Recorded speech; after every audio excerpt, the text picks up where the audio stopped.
The topic of Tantra stirs up all kinds of controversial ideas because it's been distorted. So a lot of people think Tantra is sex.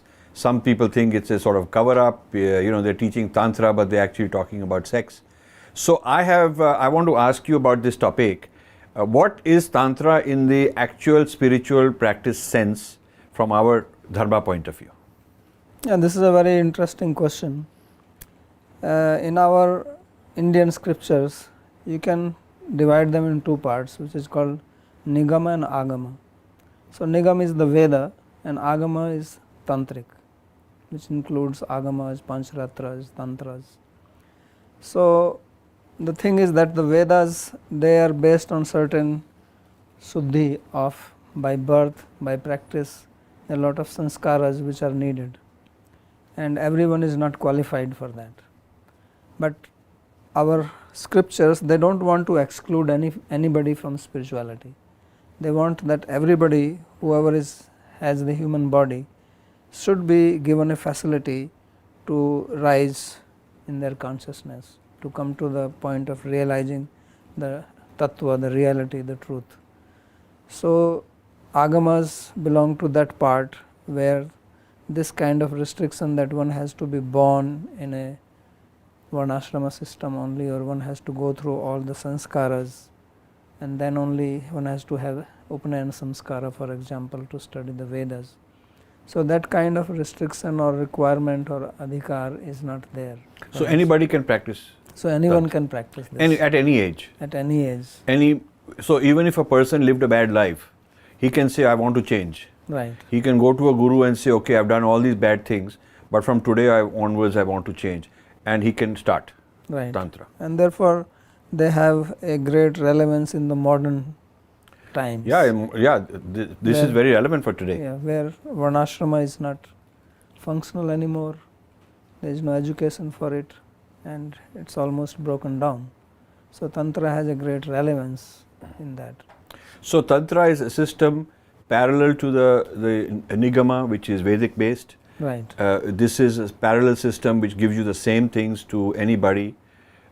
So given this very broad area, does it have its own equivalent of the theory like the Upanishads, the practices? Does it have, or is it mainly practices? Because people think of it as largely practices. No, it has theory. It has basically the same principles that we have a body, we have Atma, and we have to rise above our gunas, Prakriti.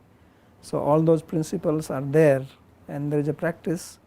And another principle, very important part of Tantra, is that it is not so much based on renunciation like Gyan Marg, which comes from Vedanta. So it could be a householder. Yeah, it could be a householder, and instead of having self-abnegation, renunciation, you try to use. So it's like you can say that there are two paths, if you see from that angle. That one is the path of renunciation, and another is path of being in the center of life. Engaging in what is available to you. So instead of withdrawal as a method, this is engage. Right. But engage more fully.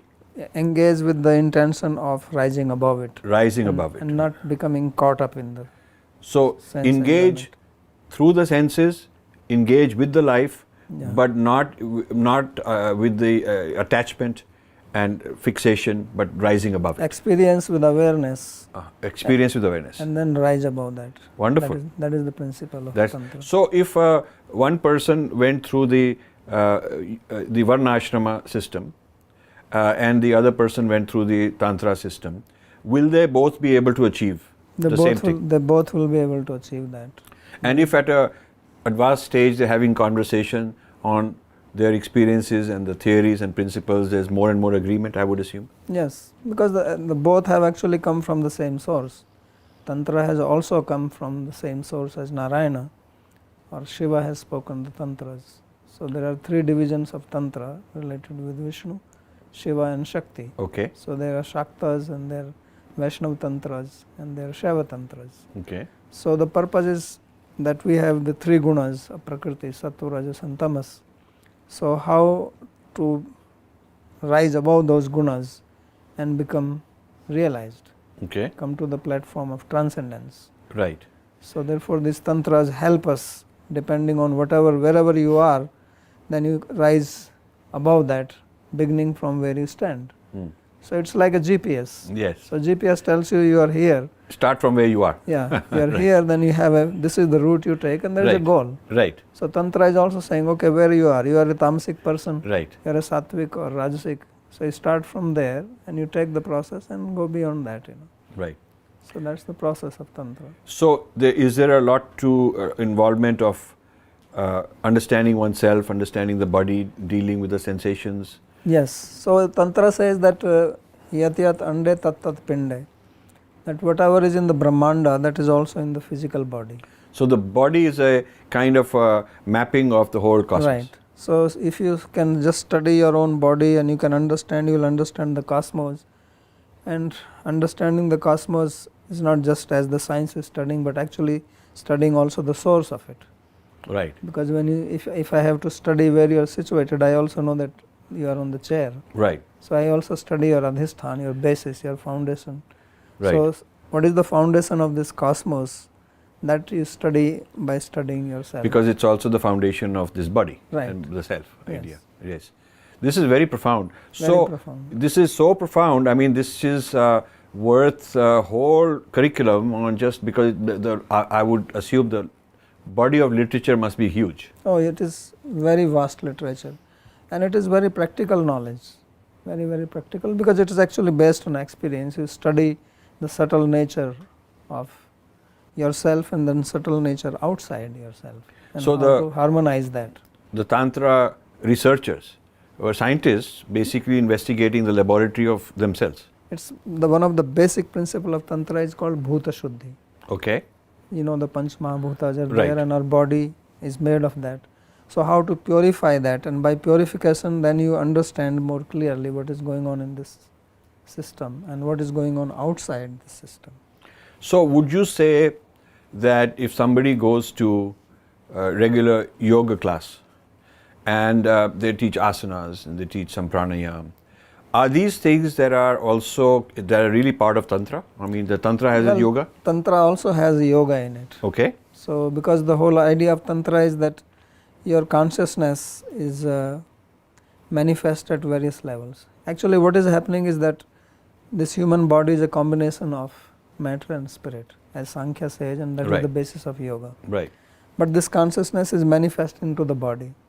But body is not just one thing, it has 5 basic Mahabhutas in it. Right? So this consciousness manifests through them. Like, to give an example, suppose there is a source of light, and then you can put a lens here, and then there is a sheet of glass, but this glass is of different colors. So wherever the focus point is, then that light, there the light will come more. Right. So similarly you can assume that our body has got these 5 parts of glasses in it. Earth, Prithvi, Jal, Vayu, Agni and Akash. And then consciousness is reflecting through them or passing through them. So if your awareness is more focused on Artha Tattva, then you are more interested in food. Interesting. Right? Yeah. And then if it is more on the Jala Tattva, you are more into sex. Right. So this is because that's where the consciousness is. Because wherever is your consciousness, that's what you will do. Right. So our Vedic culture was beyond that. This is called animal consciousness. Right. This is called Ar Nidra Bhay Maithunam Cha Samanam Etat Pashubhir Naranam. Jnanam hi tesham eko vishesho jnane hi na pashubhi samana. So these are the activities of the pashus, animals. Right. That's why we have Lord Shiva, who is also called Pashupatinath. Right. Because human being is also like a pashu. Right. He's like an animal born, Right. without knowledge, ignorance. But by taking shelter of Pashupatinath, you go above that. Right. So our consciousness then manifests and goes above to a higher level, Vayu Tattva and then Akash Tattva. Then you start seeing the reality in a more different manner. Then fine arts come, music comes, which was so nicely developed here. So it seems that Tantra gives you the whole spectrum of experience. Right. I mean, it takes you from the animal state and you observe it at that focal point. Right. And you come to terms with it, and then you advance through fine arts, through all of that. So it's not like you give up the world and you're not enjoying the fine arts and you're not into theater or music. In fact, you go through all the stages. Right. So, if a person says, I want to start, now in yoga, he goes to some yoga center nearby, in Vedanta, he takes a Gita class and things like that. What should a person do? So would you say there are established lineages in Tantra? Yeah, there are established. Actually, this whole bhakti, suppose you take bhakti, okay? Yes. So which is very popular in India. So what bhakti is using is that it's actually using the agamas, Pancharatra agama, which is part of this literature. The part of the Tantra. Yeah.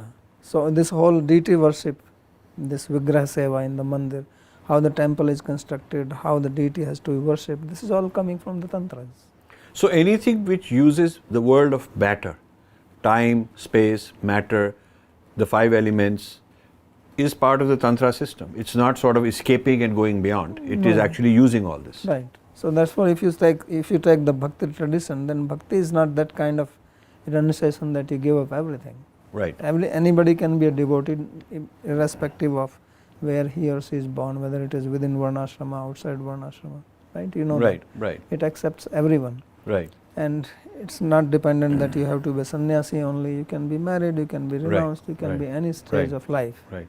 And you can take to devotion to God. Right. But this whole practice of the puja and this Archa Vigraha Seva, all this is part of this Tantra. Very good.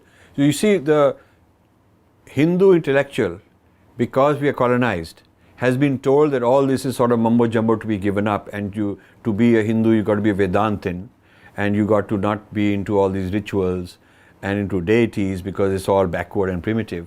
And I think the Western thinkers did a big disservice by saying that there's a chronology of human evolution. Those are primitive, then you become more modern, you end up with monotheism, and then you go to rationality and you give up all that. So whereas our system says that all those things, if done properly, are a tool, are a resource for advancement. Right. So if I went to a Tantra guru and an organization to learn Tantra, I assume they'll teach me some theory, they'll give me some practices with the body, they'll help me come up with a better lifestyle. Yes. All of these things they'll do. Right. So that I can live a life, but in alignment with the Tantra. Exactly. So if a person goes for a Tantra initiation with a guru, then he can also return, be a banker, be an airline pilot, he can do those things. He could be anywhere, he could be situated in anywhere in the social life. And just be more conscious of what he has learnt, right, and make it part of the way he looks at the world. Yeah, because we also have a physical body, it has to be fed. Yeah. It needs certain facilities. So can we say it's a kind of a cognitive shift, so that I do what I was doing, but I do it in a different way, with a different kind of a consciousness. Change of awareness. Change of awareness. That is the most important part. Change of. Yeah. So to bring this about, are there exercises or the practices, tantric practices, where I sit by myself and I do certain things with my body? Yeah, I mean, there are practices. The chakras are part of this. Yeah, they're part of that.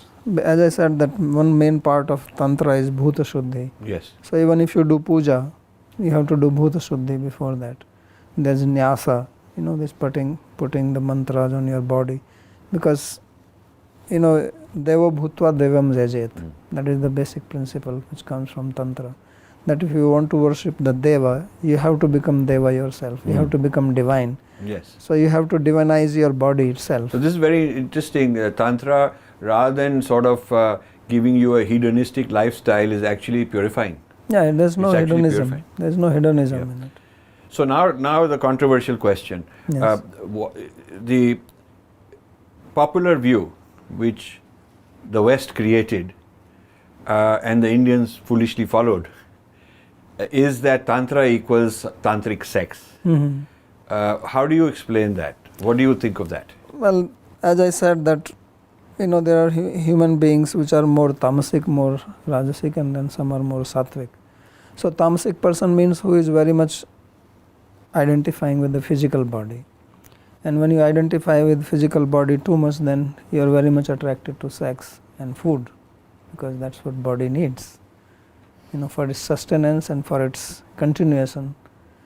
That's how the nature is arranged. Right. So then, how to get this person out of that? So as I said, that Tantra is not that, okay, don't have sex, don't eat, fast and all that. It says that you have to use that. So Tantric sex is not actually in the form of enjoyment. Right. It is that you experience it with awareness, and this way you go beyond that. So Tantric sex, first of all, is a small subset of the Tantra practices. One subset. One subset. And it is meant for having sexual activity in a tantric way so that you are not stuck there, but you are able to evolve beyond it. Yeah, its purpose is not to enjoy as people are doing it, because these people who are enjoying sex now, they actually don't know what is sex. That's hedonism. Yeah. So there are two parts of Tantra. One is called Vamachara, other is called Dakshinachara. Okay. So Vamachara only has that part in it. Okay. Because this is meant for people who are not very much evolved. Right. So then you take them where they are. They like sex, okay, you have to have sex. Like the GPS, you start where they are. Exactly. So then the sex is not meant that you get lost in it, but how you become aware of it, and by becoming aware of it, you realize that it's sex as people are having, mostly 95% is in the mind. Physical act is nothing great about it. So Right. and this whole awareness is in the mind. Right. So how to rise above that? Right. So there it is also a type of what you call sanskara, or a practice, that the woman is not treated as an object of enjoyment as Right. people do. She is actually treated as Shakti, Shakti, yeah. and she is worshipped. Yes. And this act is taken as an act of worship of Shakti, and then by the grace of Shakti you go beyond that. So that is the idea, and this whole idea of Kundalini and the chakras, that's the theory which comes. So big distortion is, reducing Tantra to Tantra sex, and reducing Tantra sex to hedonism. Yeah. And now it's become commercial. There's all these Tantra sex weekends and They have what is called supreme sex. supreme sex, and I'm having all this. So what has happened is, not only have they done a disservice to Tantra as a very legitimate spiritual path, they've also added to the sex problem. The sex industry, it's become an industry, the sex industry. Right. And maybe abusiveness comes out of it, maybe bad habits formed this way. Whereas sex, it taken in its proper context as a human function, is of a very different kind. Yeah, so in Sanskrit there is a saying that satam marga stabdhen dushitah, that the path of saintly people is polluted by stabdha, these ignorant, arrogant people who really don't understand. So that's why in India the knowledge was kept as a secret. That's a very important point. Yeah. These things were kept secret Right. because many people don't know how to use it properly, or won't use it, and they'll misuse it, Right. which is what has happened. That's So it is not that the secrecy of initiation was some kind of elitism to deny people. The secrecy was, it's like you don't give a secret on how to make a nuclear bomb to everybody, because then people like ISIS will get hold of it. Yeah, just like now you can make some bombs by going on internet, and these people create havoc here. They create havoc. Yeah. So the idea of secrecy was that you have to come to the right guru, you have to have the right commitment, you will be trained in all these things under the supervision of a qualified person. So that's why the Tantras were not written for a long time. They were kept secret, and you have to go to the guru and you study so that it is not misused by people. So one of the problems of mass consumerism and mass marketing in the modern age is that everything got written down. Sooner or later, everything got taught to various Western seekers. Some of them were very sincere. Some of them were very, very sincere, but some were not. Some felt most are not. So they felt that the U-turned and said, the ego said, this is good property, I can spin it, I can write some books, I can give seminars, I can start courses, and that way once it's a marketing product, then you follow where the market takes you, and the market takes you into more of these kind of sex type of practices, and after that has been done enough, people begin to think of Tantra as being just that. So that's what has happened to Tantra. Yeah. Now the unfortunate thing is that, and I'm very glad we're having this conversation, because many of our Vedantin gurus are very pejorative towards Tantra, because they have bought the association. They have brought into the negative branding, and rather than challenging the negative branding, it's the same thing as, when people say, swastika is Nazi, so let's not use it. I say we must use it. Yes. And we must explain why it has nothing to do with those guys, and that's a distortion. Yeah, Similarly, it is our heritage. Yeah. We have to protect it. Absolutely. So similarly, Tantra is a valuable device, valuable path for spirituality, and it should be reclaimed as part of our heritage. Right. Thank So you. many of the great saints, they actually followed Tantra. They became realized because of Even Sri Ramakrishna. that. Right. Right. So also Tantra has a lot to do with goddess. Therefore, there's Kali, there's other goddesses, Yeah, I mean, and that also has created a part of this misunderstanding. If you see even Sri Sampradaya by Sri Ramanujacharya, which is in South India, very prominent and very old. It's Yes. from 11th century. So this is actually based on this Pancharatra Agamas, Right. and that is part of this literature. Right. So they have actually, even Yamunacharya, who was before Ramanujacharya, he wrote a book on this, Right. on Agamas. Right. So even our Sampradaya, Gaudiya Sampradaya of Chaitanya Mahaprabhu, if you read the books of Jiva Goswami, he is always quoting from Tantras, Very all good. the time. So we need a revival of Tantra from a pure Dharmic Agama perspective and reclaim it. Right.